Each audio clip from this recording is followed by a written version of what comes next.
Prezident və hökumətimizin siyasətinə uyğun olaraq bir vətəndaş, bir müəllim, əksəriyyəti ana olan bir kollektiv kimi bu ili şəhid ailələrinə həsr etmək, Samıqda yaşayan şəhid ailələrinə baş çəkmək, şəhid məzarlarına ziyarət etmək, onları unutmadığımızı, onlara olan minnətdarlıq duyğumuzu bildirmək üçün valideynləri, xanımları, evlatları ilə görüşmək qərarına gəldik. Və boynuma alıram ki, mən 2023-cü ilin sentyabrına qədər heç bir şəhid ailəsində olmamışdım. Təsadüfən onların heç biri ilə qabaqcadan tanış değildim deyə bilirdim ki, mən ora getməsəm də heç kimin gözü məni axtarmayacaq.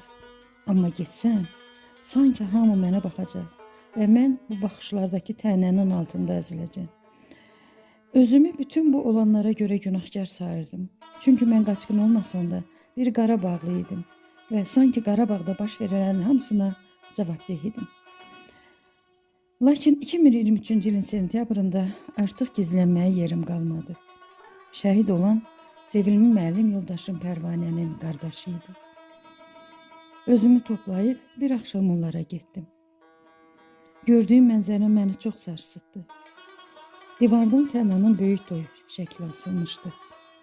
Ana otağın baş tərəfində oturub, ətrafına oğlunun cürbəcür çərçivəyə salınmış şəkillərini düzmüşdü. Bu mənzərə mənə başdan başa bir ana çarəsizliyini ilə təcəssüm etdirdi ki, uzun müddət özümü ələ ala bilmədim. Bu, yeganə oğlunu itirib, daşlardan, şüşələrdən özünə oğul düzəldən bir ana tablosu idi. Bu, şəkillərlə özünü aldadan, öz-özünü ovdan bir ana portreti idi. Bu, o ana idi ki, cismi burada şəkillərə sarılıb, ruhu isə göylərdə oğlunun yanında pərvaz edirdi. Sonra gördüm ki, bütün analar ətraflarına beləcə şəkillərlə sarıblar. Balalarına xüsusi otaq ayırıblar, hətta bəziləri ayrıca otaq da tikdiriblər. İndi isə təzə şəkil formaları tapıblar. Şəkil elə yığırlar ki, sanki şəhidlə birlikdə bir yerdədirlər, əl-ələ tutublar. Bütün bunlar o anaları, diyarları nə dərəcədə ovundurur, nə qədər təskinlik verir bilmirəm. Amma mən başa düşdüm ki, daha gizlənmək olmaz. Əksinə bu anaların yanında olmaq lazımdır.